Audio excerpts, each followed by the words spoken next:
Biasanya ada dua sebab kenapa sebuah nomor telepon atau nomor HP kita tidak bisa digunakan untuk verifikasi akun Gmail kita.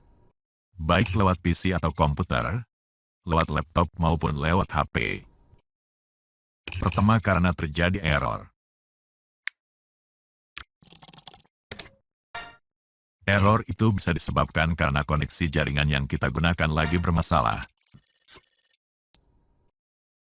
Sistem perangkat kita sendiri lagi bermasalah, atau karena jumlah antrian orang yang juga melakukan hal yang sama seperti kita di seluruh dunia, lagi padat. Dan bisa juga kebetulan ada gangguan pada server Google sebagai pusat sistemnya. Solusinya kita tinggal coba lagi sesudahnya, di saat semua masalah itu sudah tidak ada. Tapi karena kita tak tahu kapan semua masalah itu beres, kita terpaksa mengulanginya hingga berkali-kali. Kedua, bisa juga karena nomor HP itu sendiri yang tidak bisa ditambahkan ke akun Gmail kita. Karena sebelumnya nomor itu juga sudah pernah ditambahkan ke akun Gmail yang berbeda. Baik untuk akun Gmail kita sendiri maupun ke akun Gmail orang lain.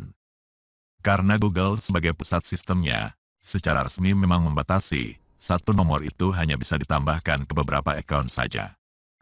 Walaupun hingga kini saya belum menemukan rilis resminya untuk berapa akun maksimalnya.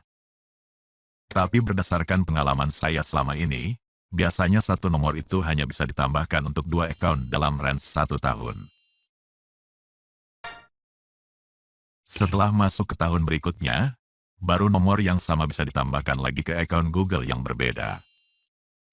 Jadi solusinya kita tinggal pilih.